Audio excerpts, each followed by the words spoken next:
Hey everyone, it's Nico from the blog documentingsimpleliving.com, where I talk about simplifying food, self-care, and consumption in the modern world. Today I'm going to be making sourdough discard pumpkin bread. So this is a no-weight sourdough recipe, meaning that we're not going to long ferment the grains at all. We're just going to add sourdough discard or starter into the batter, and that'll give the pumpkin bread that tangy, earthy flavor of sourdough, but we're not going to long ferment it. So the grains will not be made more digestible necessarily to your body. So if you are gluten sensitive, maybe don't make this recipe, find a long fermented version. But if you're not and you're here because you don't want to waste the flour and water that you've spent money on when you're building up your sourdough starter, or you want a really quick sourdough recipe, this is a good one for you. So the first thing I did for this was to make a pumpkin puree. You can use canned pumpkin, just make sure that there's no added sugar or anything in there, but canned pumpkin would work great. I roasted my pumpkin this morning, so I just cut it in half and put it in my oven on 350 degrees Fahrenheit or 180 degrees Celsius and roasted it for about 45 minutes until it was tender, and then remove the seeds and use my immersion blender to puree the pumpkin.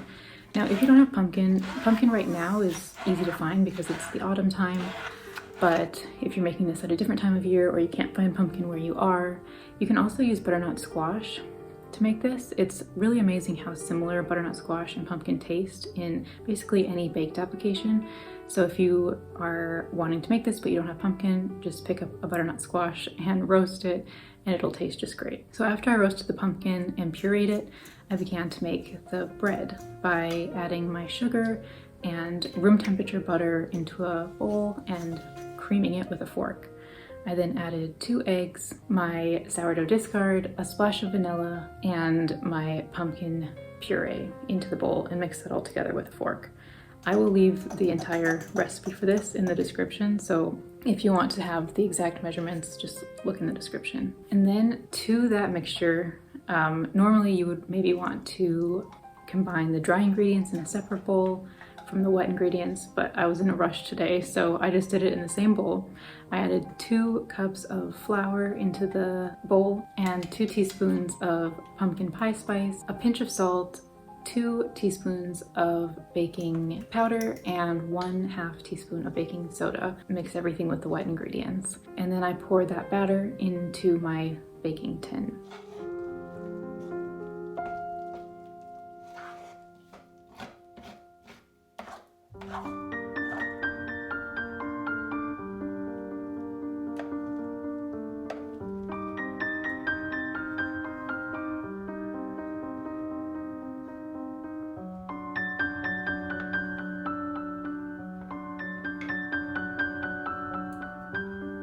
Now, I felt like making this a bit more special today, and so I decided to make a crunchy topping for it.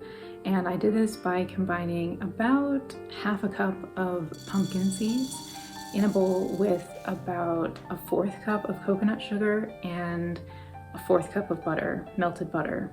Those are the rough estimates. You really can't go wrong with the topping. If you are making it and you need more pumpkin seeds, or you think you need more sugar or more butter to hold everything together, just of course add more.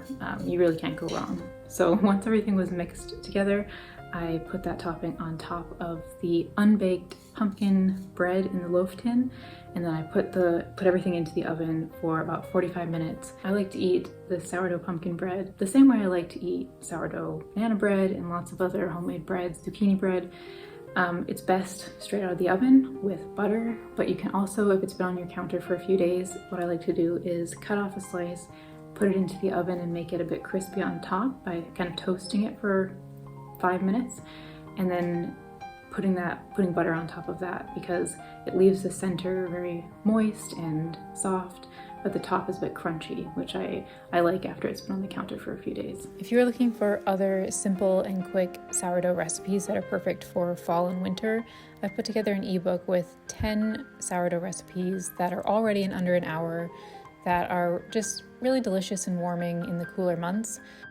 The collection of recipes costs $3, and there's a link in the description if you want to check that out. I would encourage you to sign up to my newsletter as well, because I do plan to put out ebooks quite frequently and charge a small amount for each ebook, but I'm planning to give my email subscribers a discount on the ebooks just as a way of saying thank you and to build a community of people who are looking to simplify their lives in one way or another. So if you're interested in getting the ebook, check out the link in the description, and if you would like to sign up for the newsletter, there's also a link in the description below. I hope you enjoy making this sourdough pumpkin bread, and until next time, thank you for stopping by today, and I will speak to you in the next Documenting Simple Living video.